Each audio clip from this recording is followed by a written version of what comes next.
Vision ఉంటే సరిపోదని లక్ష్య సాధనకు నిరంతరం శ్రమించాలన్నారు ఏపీ సీఎం చంద్రబాబు. ప్రతి ఒక్కరికి సంక్షోభాలు వస్తుంటాయని వాటిని ధైర్యంగా ఎదుర్కోవాలని సూచించారు.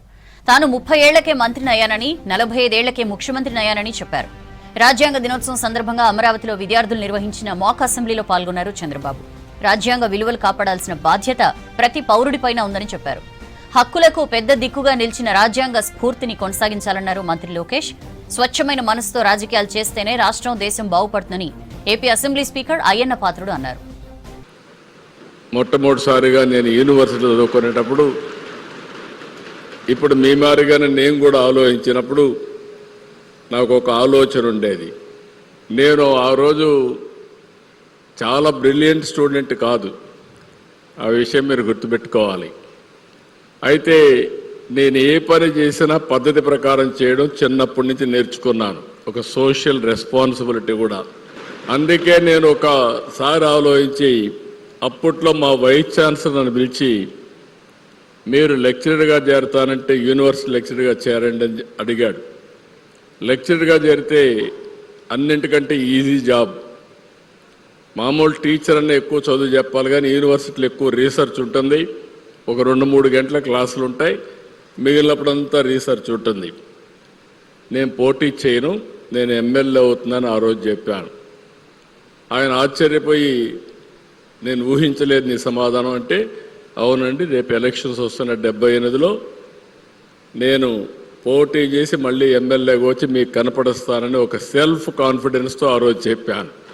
అక్కడి నుంచి ఒక ఆలోచన ఎందుకు వచ్చిందంటే, నేను ఎమ్మెల్యే కావాలంటే కాంపిటేటివ్ ఎగ్జామ్స్కి ప్రిపేర్ కావాలి.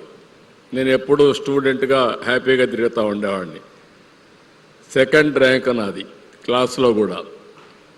అయితే నేను ఆలోచించింది, నేను కానీ రాజకీయాలకు వస్తే ఐఏఎస్ ఆఫీసర్ని కంట్రోల్ చేసే శక్తి నాకు వస్తుందని చెప్పి నేను ఆలోచించాను. That was my vision. అంటే 2047కి భారతదేశం ఒక డెవలప్డ్ దేశంగా తయారు చేయాలని మనందరికీ పిలిపించారు. ఇది కేవలం ప్రజాప్రతినిధులు, ఐఏఎస్ అధికారులతోనే సాధ్యం కాదు. ప్రజలందరం మనం భాగస్వామ్యం అవ్వాలి, మీరందరూ భాగస్వామ్యం అవ్వాలి. డెవలప్డ్ కంట్రీ అంటే కేవలం పర్ క్యాపిటల్ ఇన్కంలో కాదు, హ్యూమన్ డెవలప్మెంట్ ఇండెక్స్లో కాదు, నైతిక విలువలు కూడా చాలా చాలా అవసరం. పిల్లలకి చిన్న వయసులోనే రాజ్యాంగం మనకు కల్పిస్తున్న హక్కులు, బాధ్యతల గురించి చెప్పాలని ఆ రోజే నిర్ణయించుకున్నాను. అందుకే ఇప్పుడు కూడా ఈ రాజ్యాంగం పట్టుకుని నేను తిరుగుతున్నానని సభాముఖం తెలుపుకుంటూ, మనందరం కలిసికట్టుగా వికసిత్ భారత్లో భాగస్వామ్యం అవ్వాలి. ఈరోజు 70 ఏళ్ల క్రితం ఇదే రోజుని రాజ్యాంగాన్ని రచించారు. ఎంతమంది అండి? చాలామంది పెద్దలు, మేధావులంతా కూర్చొని భారత రాజ్యాంగం ఎలాగ ఉండాలని చెప్పి రచించి, ఆ రాజ్యాంగాన్ని నడిపించమని కొంతమంది పెద్దల చేతిలో పెట్టి మనందరి మీద బాధ్యత పెట్టారు. చాలా బాగా రాశారు రాజ్యాంగం.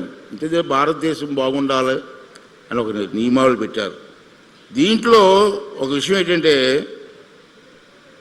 సుమారు కొంతమంది తెలుగు వాళ్ళు కూడా, నాకు తెలిసి ఈ రాజ్యాంగం రచించిన పెద్దల్లో మన తెలుగు వాళ్ళు కూడా 14 మంది 15 మంది ఉన్నారు.